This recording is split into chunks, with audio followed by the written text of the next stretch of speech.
One of these cities was just named the best small mountain town in the entire country. Another one has Disney actively building a neighborhood inside of it right now. And I bet you haven't seriously looked at either one. Today, I'm taking you through 6 small cities, and after 17 years in North Carolina and real estate, these are the markets I'd point my own family towards first. Can you think of a better way to start your Saturday morning? Coffee in hand, you're sitting by the water where 2 rivers meet with a 300-year-old brick building right behind you. That's New Bern, and most people even have it on their list. It sits where the Neuse and Trent rivers meet, about 2 hours east of Raleigh and around 45 minutes from Jacksonville and the coast. I call it the inner coast. You're close enough to catch that salt air on a breezy day, but far enough away from the beach crowds that it still feels like a real town. See, people live here, they know each other, and they stick around. Most people miss it for a few reasons. There's no big interstate running through it. The name kind of throws people off, and it's been sitting in the shadow of a bigger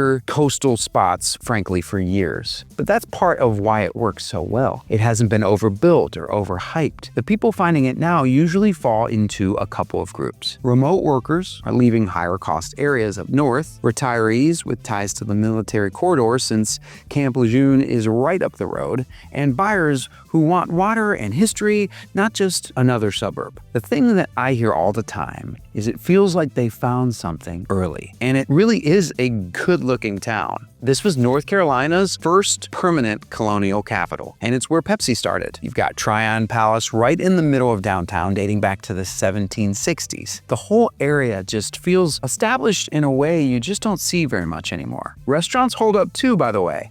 Morgan's Tavern, Persimmons on the Water, MJ's Raw Bar, and Moore's Barbecue, which actually holds a Guinness World Record. There's a lot of personality packed into a small place. Now, on the housing side, this is where it gets interesting. For a town this size, you've got a real range. You can still find a historic downtown home, original hardwoods close to the river in the mid-400s.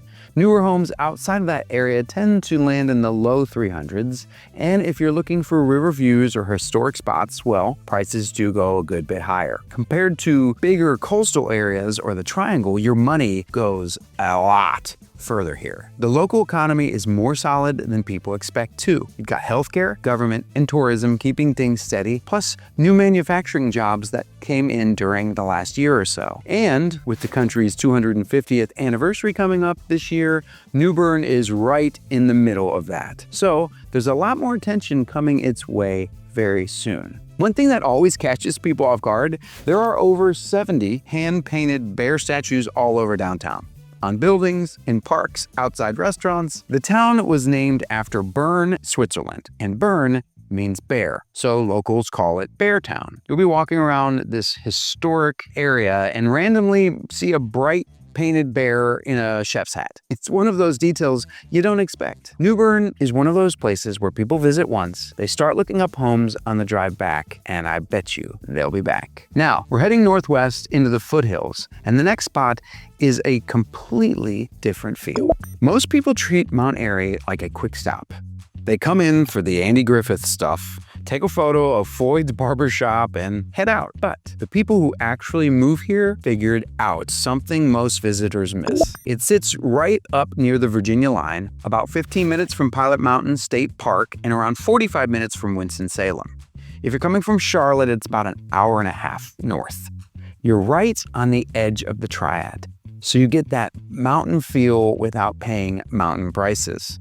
And that's harder to find than, frankly, most people expect. See, that Mayberry image kind of works against it. People think it's a tourist trap, not a place you'd actually live. But once you spend time here, it's a real small town. Houses are affordable, downtown is easy to walk, and there's more to it than that TV connection. The people moving here reflect that. A lot of retirees because the cost of living is low and the pace is a good bit slower, and you've got miles of sidewalks and greenway systems, so it's easy to stay active. The Blue Ridge Parkway is less than 20 minutes away, which brings in people who like being outdoors, and also, frankly, second home buyers. And remote workers are starting to land here as well. especially the ones who want access to the mountains without paying that typical mountain price tag. Main Street is the kind of place where you can slow down a bit. Local shops, solid food, nothing overdone. This is where round peak music started, and it's part of the culture still today. Every Saturday, there's a live radio show right in the downtown theater, and it's been running for decades. You've also got vineyards all around the Yadkin Valley, which a lot of people overlook, plus city parks, state parks nearby, and a greenway that actually makes it easy to get around without a car. Keep this mix of affordability and character in mind, because later on, there's another spot where you'll see what happens when you add major highway access into the equation. Now, on the housing side, most homes are in the low 200s, and newer or larger ones can reach into the low to mid 3s. The market here has been steady, not overheated, so buyers usually have a second or two to make their decision. And if you like older homes, you can still find ones with real character here for way less than you'd pay at a place like, say, Asheville. Just outside of town, there's the largest open-face granite quarry in the world. It's enormous. There's enough granite there to keep going for like another 500 years, I kid you not. That stone from Mount Airy was used in the Arlington Memorial Bridge in Washington, D.C. So see, while most people know the TV show, the quarry is what really built this place. You've got mountain views, steady pricing, and a downtown, frankly, that's worth your time. Now, we're heading back to the Triad for a place most people outside this area haven't even heard of, and that's part of what makes it interesting. First, if you're watching this and trying to figure out, well, which one of these spots actually fits your life, that's where I can help. I work with buyers all over the Triad, and I've got incredible contacts across the state. My info is in the description below. Please feel free to reach out. All right, enough selling, let's keep going. There's a spot just southwest of Winston-Salem that a lot of people have driven right past without even realizing it's its own place. Clemmons is its own village, with its own feel and its own community. Once people find it, they usually stop looking. You'll find it in Forsyth County, about 10 miles from downtown Winston-Salem, with the Yadkin River along the west side. You're close enough to get restaurants and museums in less than 10 minutes, but far enough that you've got trees and space and quiet all around you. The reason it doesn't come up much is simple. It gets grouped into Winston-Salem, and sometimes it can kind of disappear. People say they're moving to the Triad and focus on Winston or Greensboro. What they miss is that Clemmons gives you that suburban feel at a price you're not finding in Charlotte or Raleigh. Families are a big part of this market. The schools here are consistently top rated, and that keeps demand strong over time. Right behind them are remote workers who want to be close to the Triad, but maybe not right in the middle of it. Then you've got retirees and empty nesters who want space, and good neighbors, and an easy drive to Winston-Salem and the phenomenal hospitals. Frankly, there's one even closer in Advance. Day-to-day life here is what most people are looking for. You actually know your neighbors. Tanglewood Park is basically the backyard for the entire area. It's over 1,000 acres along the Yadkin River with golf, horseback riding, trails, and a rose garden. Frankly, a lot more. Every holiday season, it turns into one of the biggest light displays in the region. And with around 300,000 visitors coming through, that's something people drive in for, and it's right where you live. At the end of this list, we're getting into a mountain town that changes how most people think about living in this state. I promise, I'll show you in a bit. On the housing side, you're usually in the low 400s. Prices have been moving up steadily, not jumping all over the place. And good homes don't sit long. If you're coming from Raleigh or Charlotte, you feel the difference right away for what you're getting. And the area keeps growing. Winston-Salem has been adding jobs across healthcare and aerospace and business services that supports everything around it, including Clemmons. There's also a new development underway called Village Point, which includes plans for an amphitheater and farmers market space. One detail I always like sharing: the land where Tanglewood Park sits was claimed by Sir Walter Raleigh for Queen Elizabeth I back in 1584. The same place where families go to see Christmas lights today was tied to the English crown over 400 years ago. There's a 19th century manor house still on the property. It's now a bed and breakfast next to the golf courses. That's Clemmons. Now, we're heading east into a small town in the Triangle that's getting a lot of attention right this moment. People who find Pittsboro usually say the same thing. How did nobody tell me about this place? By the time we get through this, you'll see why that keeps happening. It's the county seat of Chatham County, about 17 miles from Chapel Hill and around 40 minutes from Raleigh. You're on the quieter southwest side of the Triangle, close enough to get to RTP, Durham, Cary without being right in the middle of all of that. Most buyers head straight to Cary or Apex or Durham. Even when people are looking for smaller towns, places like Hillsboro can pull their attention away. Pittsboro stays off the radar. It's small and only recently started getting noticed. But once people land here, they tend to stick. The buyers coming in are a mix. Tech workers, professors, healthcare folks, and creative types who want space and something that feels like a real place without paying Chapel Hill or Cary prices. We're also seeing people move in who care about local culture, the kind of bigger Triangle cities have started to lose as they've grown. See, downtown centers around a traffic circle with the 1881 courthouse right in the middle. From there, you can walk to restaurants, galleries, and coffee shops in under 5 minutes. The food scene is strong for a town this size as well. The Phoenix Bakery, the Sycamore at Chatham Mills, and a handful of other spots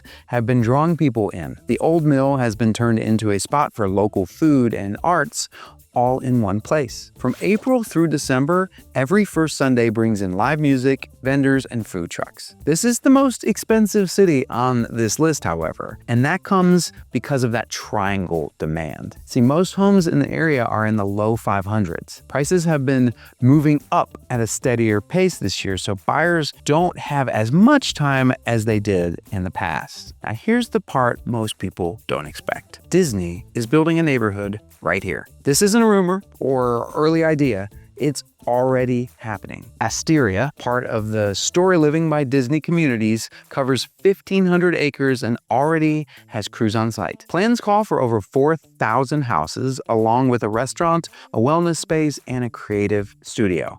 This is only the second project like this in the country. Home sales are set to start in 2027. So a small town like this is about to be known nationwide. And there's one detail that says a lot about how this place grows. Local rules keep new buildings from rising above the courthouse. So even with all the development coming in, that historic center still sets the skyline. Growth is happening all around it, not over it. That's Pittsboro. A lot of momentum built in a town that still feels grounded. Next up, we're heading somewhere quieter, smaller, and in one of the most convenient spots in the state. Graham doesn't really jump out at you right away. There is no big headline or obvious hook. But once you look at the map and run the numbers, it starts to make a lot of sense. You've got affordable prices, a walkable downtown square, and a location that puts two major job markets within easy reach without paying for either one. It's the county seat of Alamance County, almost right between Greensboro and Durham, along I-40 and I-85, about 25 minutes to Greensboro and roughly 30 minutes or so from Durham. Burlington sits right next to it, about 5 minutes away. Graham is the quieter side of that pairing, however. People lump it in with Burlington, and both tend to get overlooked. There's no flashy angle here, and that's part of why people who find it feel like they got in early. A lot of buyers here are commuters working in the Triangle or the Triad who want something more affordable but still close enough to both. Young families are another big group, especially the ones priced out of Durham or Chapel Hill, or even frankly parts of Burlington. The city approved a significant number of new home permits over 18 months from late 2025. For a place this size, that tells you the demand is real. Downtown is built around a historic courthouse square. It's easy to walk, simple, and feels like a real town. There's the Graham Cinema, an old school theater that still feels like a cool Friday night out. Local restaurants line the square. And there's a scavenger hunt downtown with small Brown's mice hidden, and the kids love it.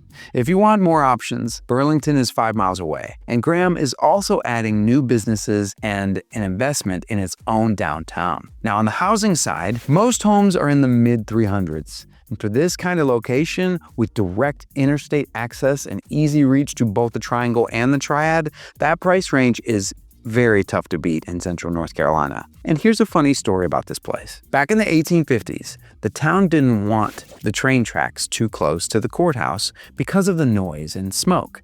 So they pushed the railroad out about a mile. The railroad built further west, and that decision ended up creating the city of Burlington. Graham said no to the train, and a whole new city showed up because of that no. Now for the last stop on this list. We're heading somewhere those early residents probably never imagined. About 4 hours west and more than 3,000 feet up.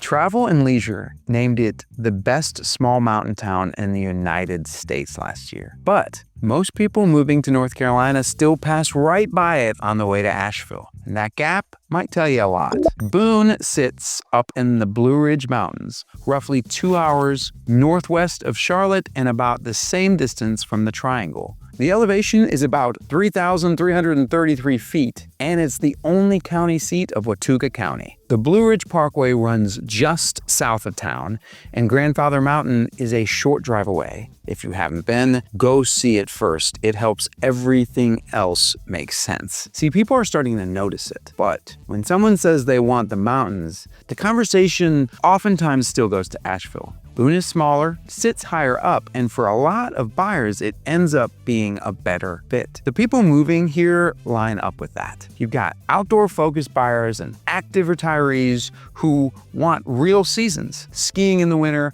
hiking in the warmer months, and a strong art scene year-round. Remote workers are showing up more too, especially the ones who realize how rare these cooler summers are. See, in July, you're usually in the mid-70s. When Charlotte, it's pushing up into the upper 90s, Boone stays comfortable. Appalachian State keeps the town active and well supported with restaurants, events, good infrastructure that sticks even when school is out. And let me tell you something, the App fans, if you don't know any, oh man, they're real and they love this place. It's the kind of place that shouldn't work this well, but it does. It's smaller, a bit more remote, and it gets real winter weather. But the lifestyle is hard to match. King Street is fully walkable, with local restaurants, coffee shops, live music, and outdoor gear shops all packed into one stretch. In the summer, the Appalachian Summer Festival brings in well-known performers and has been running for over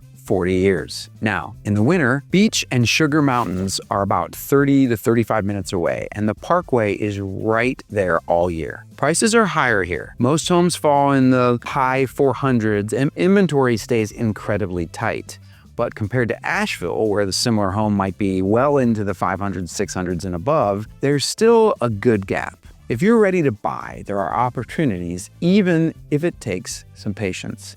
Boone isn't really a secret anymore. See, after Hurricane Helene in late 2024, a lot of people came to help and ended up staying. The university keeps things balanced, and the town attracts people who choose to be here, which really shows up in the community. One detail that explains a lot is that this place is one of the highest towns of its size east of the Mississippi, sitting at 3,333 feet. That's why summers feel cooler, why the fall colors are so strong, and why you can catch a show in town and still get into the higher elevation trails before the day is over. That mix is hard to find anywhere else on this side of the country. The thing about the cities on this list nobody talks about is that the people who move there tend to prefer it that way. These markets don't stay quiet forever, however. So if one of these stood out to you and you want to see what actually is available right this second, send me an email at sales@theginthergroup.com. These markets move, and the people who get in early are usually the ones who feel best about it later. And if budget is a big part of your decision,